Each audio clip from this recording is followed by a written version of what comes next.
gracias a los organizadores de este evento, a Eloy Bouba, su director, por la invitación. Es una oportunidad y un privilegio estar hoy con ustedes aquí y poder exponerles a grandes rasgos y en el breve tiempo que disponemos cuáles son las razones por las cuales este es un buen momento en el mercado inmobiliario español. Sé que durante las próximas 2 jornadas se van a debatir cuestiones de interés, cuestiones como las oportunidades de negocio que hay en España, los incentivos para la inversión y también algunas cuestiones muy concretas como los procedimientos para la adopción de acuerdos con la SAE. Pero antes de mencionar las razones por las que consideramos que España se ha convertido de nuevo en un destino atractivo para la inversión inmobiliaria, quiero dedicar unos breves minutos a analizar la actual situación económica y las medidas adoptadas para hacerlo posible. Desde hace varios meses, los principales indicadores macroeconómicos confirman un cambio en la tendencia en la economía española. Así, por ejemplo, en el último trimestre de 2013 la tasa de desempleo registró un descenso interanual, lo cual es el primero que se produce desde el año 2007. En el primer trimestre de 2014 continuó el descenso, menos 0,04%, lo que supone la primera caída del desempleo en el primer ejercicio trimestral desde hace 9 años. Este es un dato realmente alentador, puesto que al final todos los datos macroeconómicos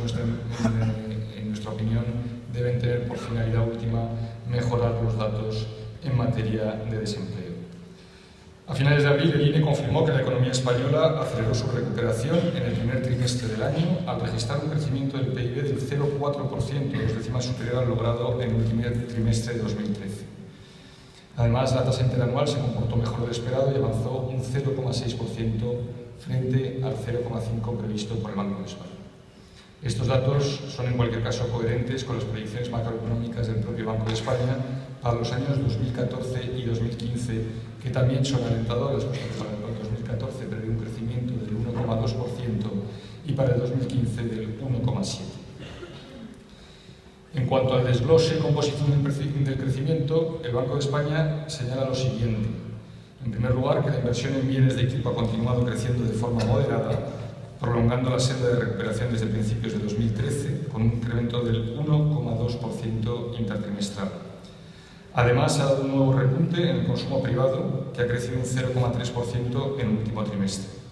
Y se ha producido, como era de esperar también, un importante ajuste en el sector de la construcción, lo que está haciendo que su ponderación sea cada vez menor y que, en consecuencia, el reajuste que ha tenido lugar en la economía en este sector ya no suponga un lastre para el crecimiento, es una expectativa de mejora. En cuanto al sector exterior, hay que señalar lo contrario, puesto que el sector exterior, hay que señalar lo siguiente, puesto que el sector exterior ha sido realmente uno de los motores del crecimiento económico durante la crisis. España cerró 2013 con un superávit por cuenta corriente del 0,7% y, según las últimas previsiones de la OCDE, logrará ampliar el saldo positivo a un 1,6% sobre el PIB en 2014. Este incremento se explica principalmente por la mejoría del saldo comercial, seguida por la registrada por la balanza de rentas. Las importaciones han crecido un 7% por la mayor demanda de bienes de equipo y el incremento del consumo en el sector del automóvil, lo cual es el ritmo más alto entre los grandes países de la zona euro y lo cual apunta a una reactivación de la demanda interna y también a la confianza de las industrias en los futuros incrementos de demanda. Pese a la desaceleración de las exportaciones, en el primer trimestre de 2014 solo han avanzado un 3,2% frente al incremento del 3,9% hace un año. Las exportaciones siguen creciendo, a un menor ritmo, pero siguen creciendo. Así que, además, se puede añadir que las ventas al exterior siguen creciendo, no solamente, pero además lo hacen al ritmo más elevado de la zona euro. Y por otro lado, la gran preocupación en materia de financiación que teníamos al inicio de la legislatura, hay que decir que hoy el Tesoro acude con normalidad a los mercados internacionales de capital y se financia a tipos históricamente atractivos, históricamente bajos. El interés del bono español a 10 años marcó ayer, martes 27 de mayo, un nuevo mínimo histórico bajando al 2,805%, lo que situó la prima de riesgo española en 148 puntos básicos. Nos hemos quedado muy lejos de los 240 de finales de 2013 o los 450 o incluso los más de 600 que llegamos a alcanzar en el 2012. Además, hace una semana, una de las principales agencias de calificación crediticia, Standard & Poor's, como todos sabemos, ha elevado el rating de la deuda soberana de España a BBB con perspectiva estable. En definitiva, como conclusión de esta serie de datos, y para no aburrirles más con ellos, creemos que nos encontramos realmente ante un nuevo escenario, así lo señalan las magnitudes macroeconómicas, y las magnitudes macroeconómicas es cierto que luego van teniendo poco a poco su reflejo en la vida diaria y en el escenario micro, y esto ya se está produciendo. Se han dejado atrás los peores momentos de la crisis y España vuelve a dar signos de credibilidad. Creemos que todo ello es fruto de una política económica determinada, una política económica llevada a cabo básicamente desde enero de 2012, son menos de 2 años y medio, todas las medidas tardan tiempo en fructificar, pero ya lo están haciendo, y algunas medidas que han sido más recientes harán o darán sus frutos, esperamos que en muy breve periodo de tiempo. Yo quiero detenerme fundamentalmente en 2 reformas esenciales, de forma breve también, que creo que están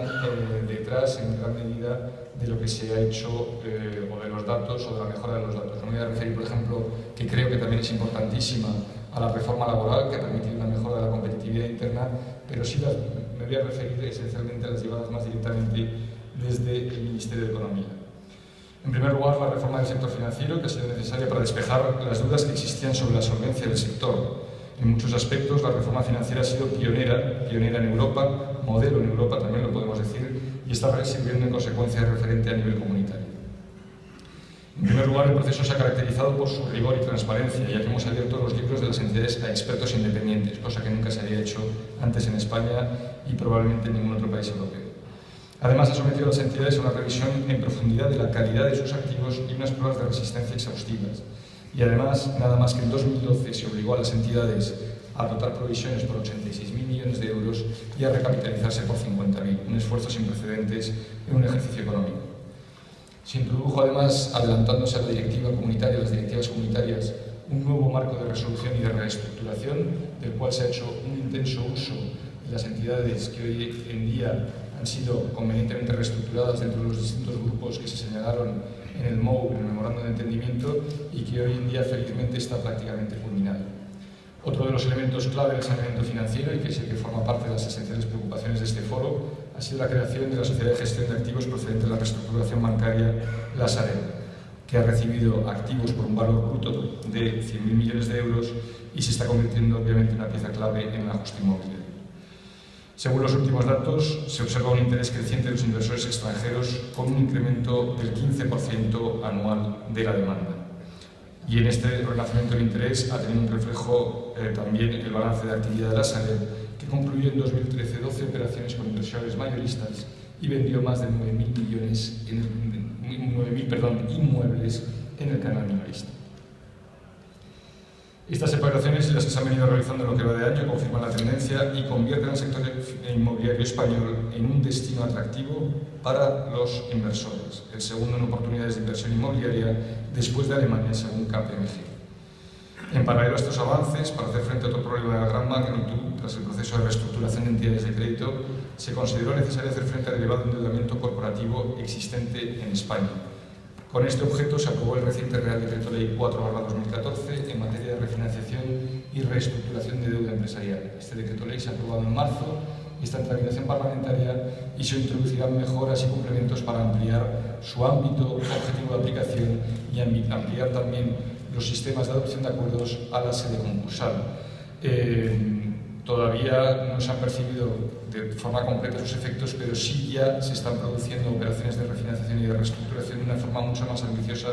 que lo hacían con anterioridad. Anteriormente eran simplemente operaciones, como se decía, de patada para adelante, y ahora realmente se puede hacer una reestructuración viable de las empresas, dejando subsistente únicamente la parte de deuda viable y haciendo una quita del resto, e imponiendo en su caso a acreedores disidentes. Creemos que esta reforma es una reforma de gran calado y que servirá para reactivar también el mercado inmobiliario español, puesto que al desendeudar eficazmente